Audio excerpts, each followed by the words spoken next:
Yep. At the start of every day, we have a job sheet that we work off of, which tells us the removal plan number, the size of the job, which is 33 cubic meters, and also the type, which is sometimes there's an L there for a local removal.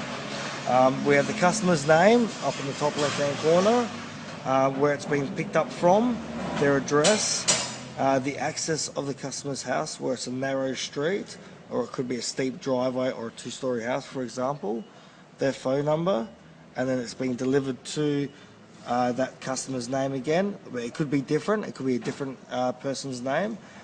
This job's going to store in Canberra, and their phone number.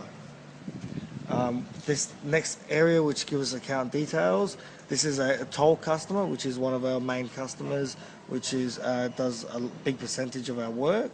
And then being a toll customer there, we would change, instead of using this invent sheet, we would use a toll invent sheet, which is basically run exactly the same as our invent sheet.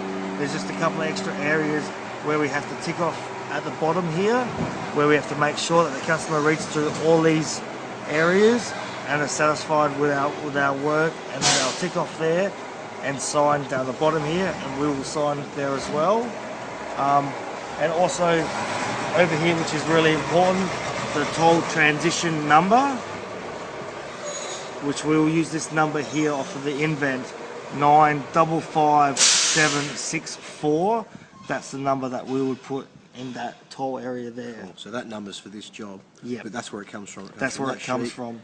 It goes across there, so each one would have its own unique number that needs to come across, yeah? And then below that is the removal file number, which is the removal plan number, which we'll put there, 131578. Yep. Okay. But apparently from that's pretty much the same. To continue on the job sheet, we have materials, which tells us what cartons we need, a picture carton, plasma carton, standard example, so we know exactly what cartons to take in there, the amount of cartons, and also it tells us what plastics we need to take in there. For example, covers for a lounge, covers for a double bed, and single bed, etc., which we have corresponding plastics to fit these items. Further down, we have any special instructions for the driver. This one's saying it's a toll client and take a carton kit on day. So any special requirements or any special tools or absolutely anything at all that needs to be a high priority, we'll have in there. To the right of that is our payment received area, which on the day, if we receive any money from the customer, we'll put the amount in that column there, received by driver, the amount goes in there. Received by, if I'm picking it up, I would put my name in there, which would be Mick. I'd put Mick in there. Or sometimes there's credit card payments where we have to ring up the office and do a credit card payment, and then therefore we would put in the amount of money received by the office and who received the phone call and did the credit card payment below there. The next section is the date of the removal that we were to put into there. The vehicle, example, what truck we're using, the employees we're required to work on that day, whether it being 1 or 2 or 3 or 4. We just put their names in there, the start time in the next start column, their finish time in the finish column, and then if they have any time off for lunch, we'd put in, say for example, 30 minutes for lunch, we would put that in there. Then we'd work out the time, the total time, and put that in the next column.